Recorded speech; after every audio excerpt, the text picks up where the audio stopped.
Today I'm going to talk about weight loss. Is it a problem of hormones or is it a problem of calories? And this is a really important question because if you focus on the wrong issue, your strategy is not going to work and you're not going to be able to lose weight. And it's coming right up. Hey, big announcement. We've got merchandise featuring the fasting method. You just have to click down below on the merchandise shelf. We've got hoodies, we've got t-shirts, we've got pants, and we've got glasses. Check them out.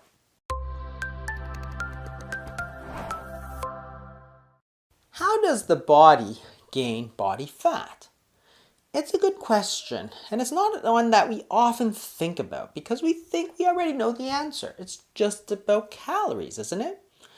If you look into the science of obesity, it's much more complicated.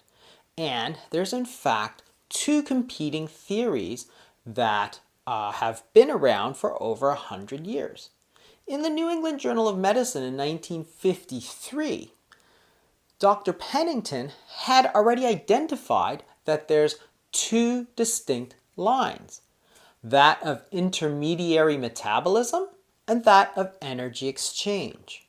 In other words, there was a debate even back then of whether obesity is a hormonal problem or is it a caloric problem. I'm going to start with the evidence that it's a caloric problem because it's the one that most of us are more familiar with. We've all heard it.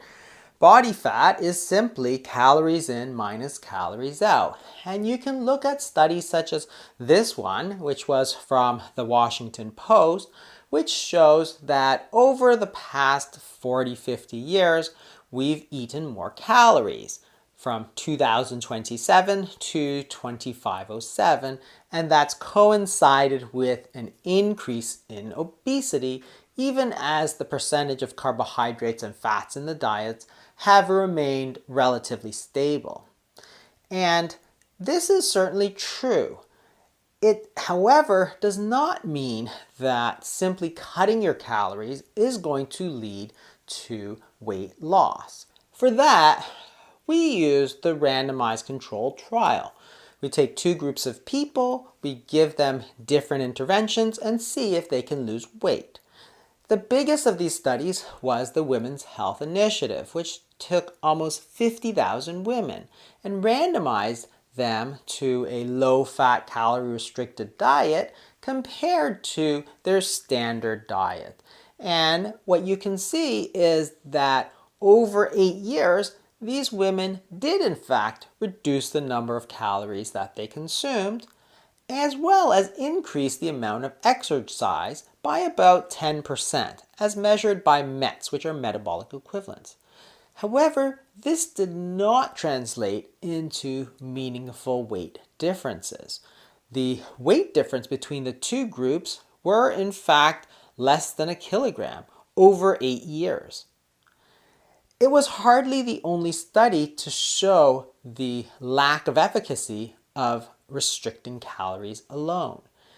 This study from the Journal of the American Diabetic Association in 2007 reviewed over 80 studies to see what effect this type of advice would have. Turns out that over the 2-year span, that advice produced virtually no weight loss. The advice to exercise also produced very little weight loss. If you were to put people on a very stringent diet or diet plus exercise, it did have some weight loss, perhaps about 5 kilos in the first 6 months. But after 6 months, there was a slow regaining of the weight. So this diet did not lead to further weight loss as the calories theory would suggest, but in fact, it simply plateaued or regained. This 2001 study from the American Journal of Clinical Nutrition shows really the same thing. It's a meta-analysis where they take all the studies that had been published to that point on calorie-restricted diets, put them all together and estimated what effect it would have. If you did a low-calorie diet, which is sort of the standard advice that physicians would give, over 5 years you might have an average weight loss of about 3 kilograms. around 6 pounds. A very low calorie diet, which is somewhere on the order of 800 to 1,000 calories, is a little bit more effective at 7 kilos. But still, over time, that weight was regained. It had its most effect at year 1, and every year it was losing its effect steadily, even as people continued to follow that diet. You might say that perhaps the weight is not a big issue, but they were healthier. And that's the question that the Look Ahead study asked in 2013. They took people and they got them to lose weight with a very strict diet, as little as 1,000 calories a day plus medications to make sure that that weight stayed off. Even then, it still had its best effect at 1 year with slow regaining of weight thereafter, still only about 5 kilos or just over 10 pounds, even with the strictest diet and medications. But what happened to their health? Did they have less heart attacks, strokes? Did they die less often? Unfortunately, after over 10 years of study, there was no difference. So these people who were forced onto a low-calorie diet, sometimes with medications to help, were not actually much healthier and only weighed a little bit less than their peers who did nothing at all. If calorie restriction doesn't cause weight loss, there's another part to this theory. Can overfeeding cause weight gain in the long term? And that seems to be a slam dunk. It seems to be easy to say, if I just eat more, I'm going to gain weight. In the 1960s, this was the experiments done by Dr. Ethan Sims, who thought he should be able to force people to gain weight. He started off with college students, thinking that he would pay them, they would gain weight, and he would study what happened to their bodies. Unfortunately, most of them were unable to gain weight. So he instead switched to Vermont state prisoners, where he could control their diet as well as their exercise. And in some cases, he would have to feed them up to 8,000 or 10,000 calories a day to get them to gain weight. A huge amount, much more than we normally do. After the experiment was done, those people simply lost all that weight. So reducing calories is not a very good way to make somebody lose weight, and overfeeding calories is not an especially good way to make them gain weight. This was also shown in this 1992 study, which showed that you could force people's body weight up, but as soon as you stopped force feeding them, they would immediately revert back to their usual weight. If calories is not the major reason we gain or lose body weight, then what is?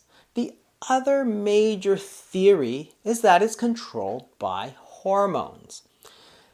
If we look at the energy balance equation, that is body fat equals calories in, calories out, we can say perhaps the controlling factor is the hormones, which controls our percentage of body fat, which leads us to more calories in or less calories out, depending on if we want to gain or lose body fat. So body fat is always about calories in, calories out, but it's not always under conscious control. And that's the point. The hormonal and the caloric theory don't actually contradict each other. Calories is the currency which it uses, but the question is not whether or not the body is taking more calories in versus calories out as it gains weight. The question is, what is controlling the calories in versus calories out? You might say that it's all depends on exercise and what you eat, so it's all under your conscious control. But it's simply not true. If you look at the main determinant of how much you eat, which is calories in, it is whether you're hungry. If you're hungry, you're going to eat more. If you're not hungry, you're going to eat less. So therefore, the hormonal control of hunger is what is in fact the most important determinant of calories in, not willpower. For calories out, we think of it as exercise, but in fact, it's basal metabolic rate. At rest, with no exercise, our bodies are often using 2,000 calories. If we walk for 45 minutes, it uses maybe an extra 100 or 150 calories.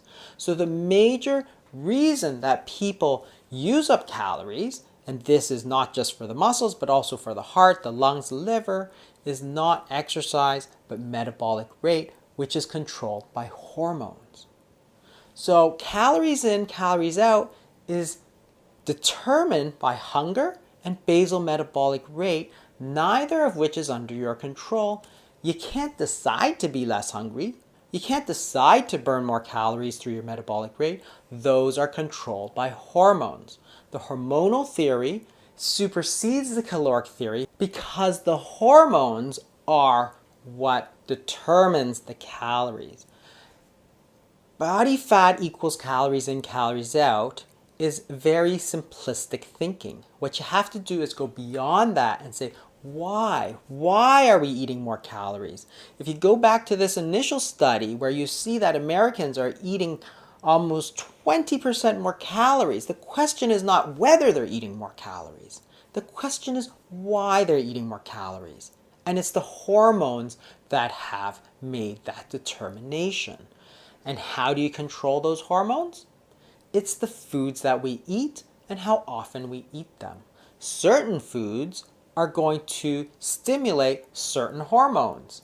For example, you eat a slice of white bread, insulin goes up. You eat an egg, insulin doesn't go up. So the food is actually instructions to our body as to what to do with it and also how to adjust our body weight up or down. So it's not the calories that's important, it's the hormones behind that.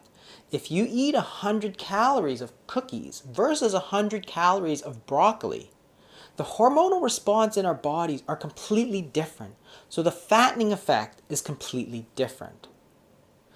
Therefore, what you have to do is think one step ahead of the calories and go beyond that and say, what is controlling that?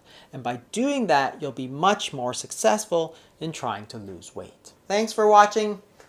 I hope you learned something. If you did, maybe share it with a friend. You might be able to help them as well. And if you could do me a favor and just hit that like button down there, it'll help people find this video. See you next week.